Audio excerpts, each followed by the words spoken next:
So the Super Mario Bros. Movie trailer was just revealed. We watched it earlier. If you didn't check out the trailer, go to Nintendo's YouTube channel, or you can watch my reaction video on my YouTube channel.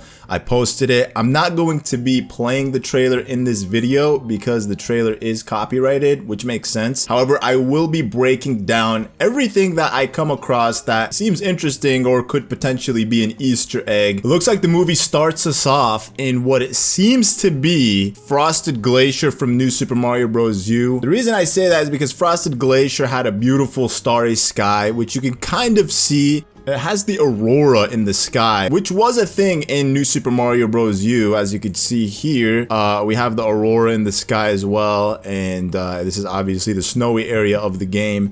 As well as you could see that we have a photo here from New Super Mario Bros. You could clearly see here that you have these hills, which essentially makes up this entire palace that belonged to the penguins. So you have penguins in New Super Mario Bros. Wii and New Super Mario Bros. U. However, you also have these hills, so it makes sense that the ice world belongs to the penguins and that there's a whole nation of penguin who live there. I think the first game that the penguins were introduced, like in the main series Mario games, was Super Mario 64, and since then they've pretty much been reoccurring in practically almost all Mario titles and whatnot.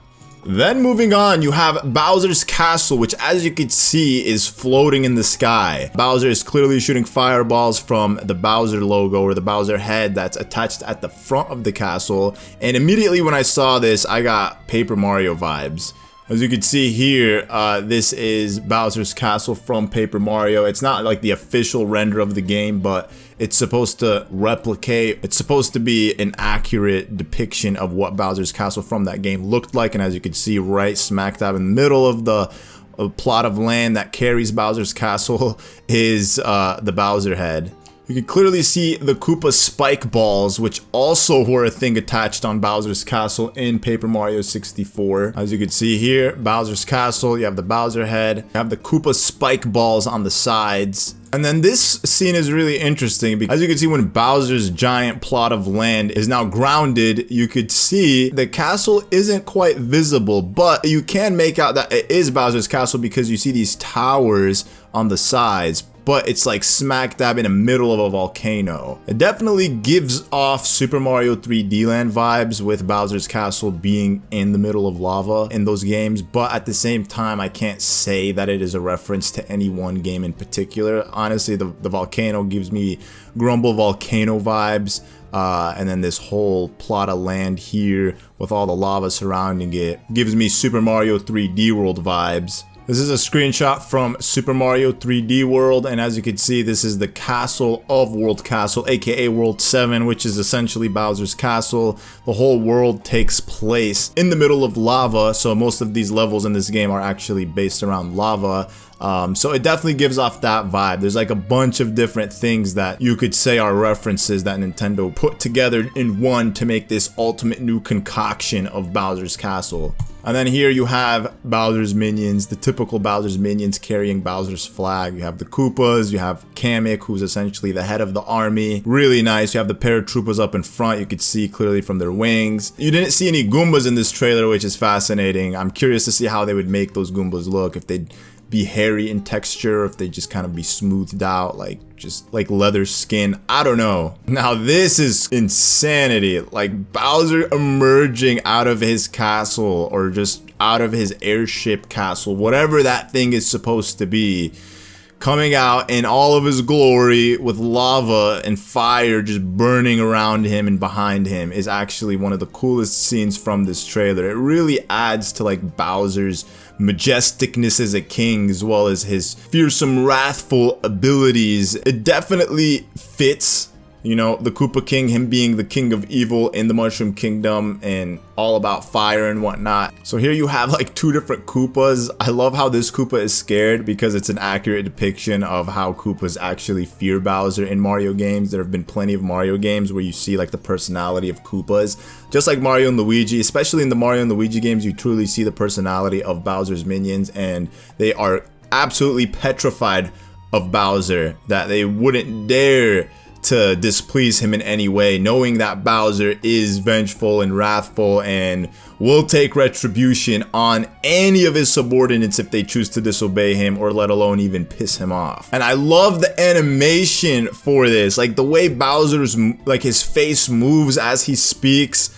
It's so nice. One of my favorite things, honestly, so far is Bowser and how they casted Jack Black for Bowser. Like, he sounds so good. In comparison to Mario. Mario, however, I felt like I wasn't really like all that wooed by his voice. I wish they would have casted Charles Martinet as Mario instead of casting someone else who doesn't voice Mario originally. But Bowser, they definitely got him spot on, I feel. And then here you have the King Penguin. This would be so funny if this King Penguin had anything to do with the penguin in Super Mario 64. Like, this is him in the far future after he was saved by Mario. He ends up becoming the king of the Iceland, Frosted Glacier, whatever it's called, and ends up ruling all of these penguins. Now, this scene here probably surprised a lot of us. We weren't expecting Bowser to infiltrate the penguin's lair just to steal a superstar. Clearly, the superstar holds a significant value in this movie as well as it has in previous Mario titles, specifically Super Mario 64, which is based around collecting, you know, power stars, just like this one right here. Bowser clearly wants access to this power star as it grants him power and makes him invincible.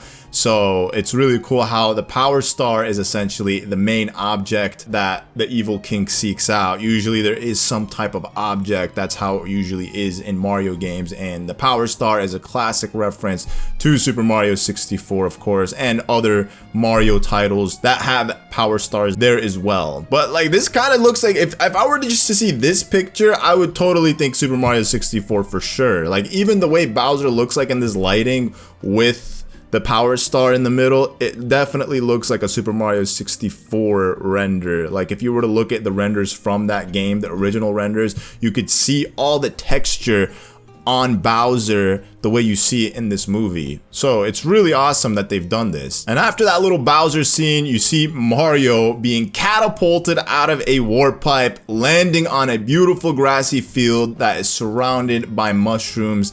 Not just any one type of mushroom, but every single mushroom that you could possibly imagine in the Mushroom Kingdom, I feel, is in here. You could see little baby mushrooms right here next to Mario's hands. You could see the big mushrooms from Mushroom Gorge, and then you have these medium-sized mushrooms as well. Those were, I think, is in Super Mario Odyssey in Peach's Castle, you had like little medium-sized mushrooms. They weren't too tall, they weren't too small, they were just like average size. This is so random. It's like Mario wakes up for the first time and he's like, where am I? Bro, you've always been in the Mushroom Kingdom, but we don't know. The plot of this movie might take a different twist, and this might not be specifically the Mushroom Kingdom that Mario's aware of, or it could be that he has some amnesia. I don't know, but it's just kind of weird how he's sprung out of that warp pipe and he's just like confused at his surroundings. Now in this scene you could see that there's one particular mushroom that caught Mario's attention, and it is this blue purplish mushroom. You can't really tell if it's blue or purple, so if anything this could be an indication of a mini mushroom, or it could be an indication of a poisonous mushroom, which would make sense that both of which grow in the wild. So I actually think it might be a poisonous mushroom, because as Mario goes to grab the mushroom, Toad stands up and scares him off by telling him not to touch that mushroom. So either it's a very valuable mushroom to Toad, or Toad clearly knows that this is a poisonous mushroom, and if Mario were to consume it, he would die. Oh, he does say that. He clearly says that in the trailer. He says that if you touch that mushroom, you will die. So he's looking at it, and if Mario touches it, not even consuming it, but clearly if he just touches it, he will die. Oh, never mind. So again, it's probably a mini mushroom. That's probably what it is. Toad says that it's perfectly fine. And this right here is a even more distant overview of the Mushroom Kingdom. Which, as you can see, we had a poster, a little teaser poster revealed of just this little spot right here with Mario like kind of right in the middle of the town. But this is giving you a much better view of the kingdom from afar, which, as you can see, is covered in hills, covered in floating islands. and it has all these mushrooms of various colors surrounding it. Definitely looks like something out of Mushroom Gorge. So it's really nice to see that. And then in the very end, you have Luigi running away from Koopas.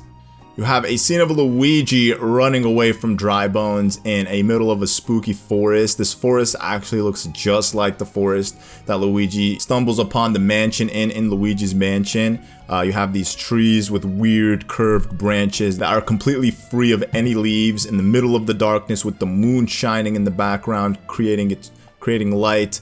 You have Dry Bones chasing after Luigi, which were not typical to see in Luigi's Mansion games at all, if anything. Luigi stumbles upon what looks like could be Bowser's Castle, but at the same time could be a fortress, because Mario games are known to have fortresses in their games, so it doesn't necessarily allude that this is Bowser's Castle, but at the same time, this could very well be Bowser's Castle. Bowser could have many castles, or this could just very well be a fortress of Bowser in one of the various many spots in the Mushroom Kingdom, with Luigi clearly seeking refuge in one of these castles or fortresses and being able to stop the Dry Bones from reaching him. But now that he's inside this spooky fortress, who knows exactly what kind of adventures he'll end up on or what he will see inside here. But yeah, that is it. That is gonna be the Super Mario trailer analysis. Those are just some Easter eggs I thought maybe Nintendo put in the trailer. Maybe I'm wrong. Let me know what you guys think down in the comments below. And if there's anything that you guys caught that I didn't mention in this video that is cool, go ahead and share it with us. We'd love to know. But thank you guys so much for watching. I hope you all enjoyed, and I'll see you guys in the next video. Peace.